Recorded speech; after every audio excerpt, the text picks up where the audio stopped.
Um dos nutrientes muitas vezes abordado em relação às dietas veganas é o ferro. Há esta ideia de quem segue uma dieta vegana ou vegetariana tem o maior risco de anemia e níveis de ferro mais baixos. Mas será que isso é verdade?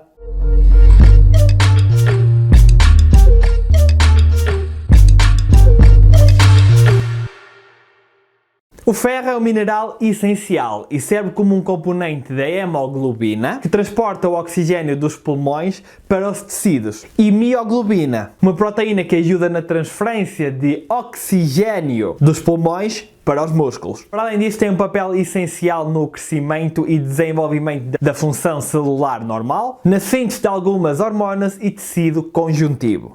Este mineral pode ser encontrado quer em produtos de origem vegetal, quer em produtos de origem animal, e a dose diária recomendada é cerca de 8 mg para homens adultos e 18 mg para mulheres adultas, uma vez que estas perdem ferro durante a menstruação.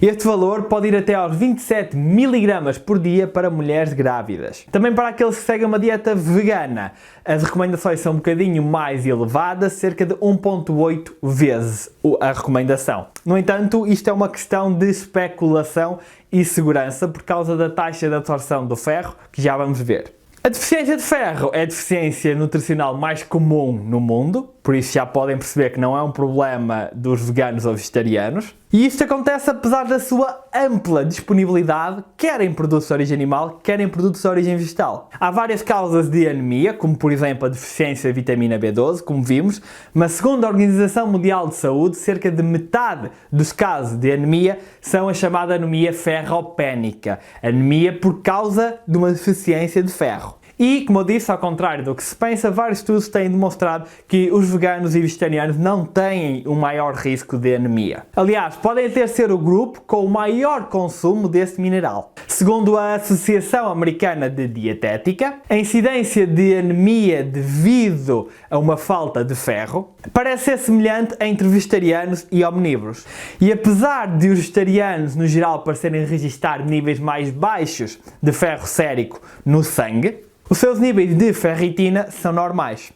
Temos aqui várias medidas dos níveis de ferro. Por outro lado, o consumo de altas quantidades de ferro também tem riscos, principalmente quando é consumido através de suplementos. A quantidade máxima diária para homens e mulheres está estabelecida nos 45 mg, embora pessoas com anemias possam precisar de valores superiores para suprirem as anemias. Por isso, tenham muito cuidado com a toma de suplementos de ferro que não sejam receitados por um médico. Ok, chegamos agora a uma questão muito importante à qual eu já venho a aludir há muito tempo, principalmente na parte da saúde, que é a diferença entre ferro hémico e ferro não hémico, ou ferro M e ferro não M. O não hémico pode ser encontrado nas plantas e na maioria dos produtos fortificados. Já os produtos de origem animal têm o chamado ferro hémico, na sua maioria, uma parte será ferro hémico e outra não hémico, mas só se encontra ferro hémico nos produtos de origem animal. E este ferro hémico parece ser mais vantajoso do ponto de vista da sua biodisponibilidade, da sua absorção. No entanto, o seu consumo está associado a um risco mais elevado de várias doenças.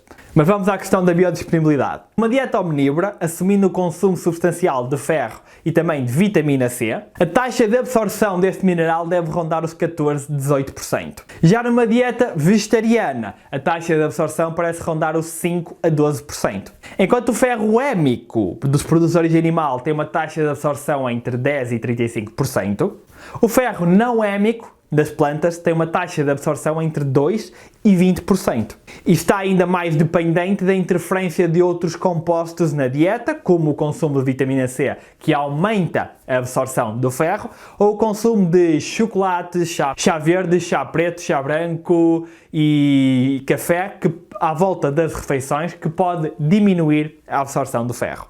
Também os fitatos, considerados alguns dos antinutrientes presentes nas leguminosas, que já vimos que não são nada antinutrientes, até são ótimos no combate ao cancro, mas eles podem de facto impedir a absorção de ferro. No entanto, quando cozinham e demolham as leguminosas, eles são praticamente eliminados. No entanto, e uma questão muito interessante referida pela Associação Americana de Dietética, é que quando o consumo deste mineral é baixo, o nosso corpo tende a absorver mais. E de facto o nosso corpo tem um mecanismo de controle da absorção do ferro, uma vez que o ferro em excesso também é tóxico, para fazer com que a nossa absorção não seja demasiado alta. O grande problema aqui é que este mecanismo do nosso corpo não funciona bem em relação ao ferro hémico. Nós não conseguimos controlar tão bem a absorção e se comermos grandes quantidades de produtos de origem animal, grandes quantidades de ferro hémico, podemos ficar com os níveis demasiado elevados, aumentando o nosso risco, como vimos na parte da saúde, de doenças cardiovasculares, diabetes, cancro, entre outros. Por isso é que até se defende que o ferro não hémico é mais saudável e que a menor taxa de absorção é saudável, porque com o ferro não hémico o nosso corpo nunca absorve a mais, mas pode absorver a menos. Atenção! Em relação aos riscos do ferro hémico para a saúde, nós já vimos, mas nesta parte do livro eu volto a referir. Pode aumentar o risco de doenças cardiovasculares, pode aumentar o risco de vários tipos de cancro, pode aumentar o risco de diabetes tipo 2 e de facto este foi um dos compostos que levou a Organização Mundial de Saúde a classificar as carnes processadas como cancerígenas e as carnes vermelhas como provavelmente cancerígenas. No entanto, ainda precisamos de mais investigação em relação a esses efeitos, atenção. E para terminar o vídeo, vamos à questão do ferro no desporto, uma vez que é muito importante para atletas. Períodos de crescimento, treinos em altitudes altas, menstruação ou lesões podem afetar negativamente os níveis de ferro. Para além disto, os atletas podem perder ferro durante períodos de treino intenso através do suor e urina.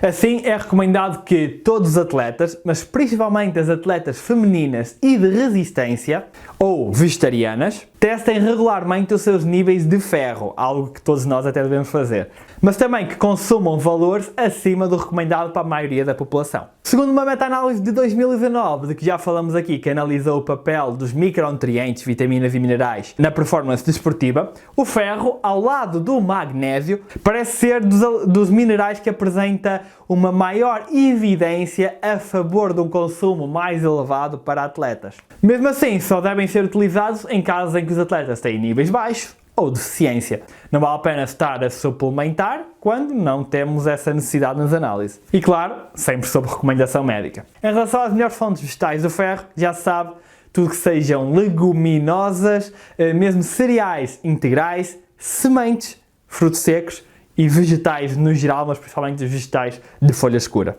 Tão simples quanto isto. Gosto de ver, se gostaram do vídeo, se ainda não compraram o livro Saúde e Fitness Vegan, de que é que estão à espera? E eu vejo-vos no próximo.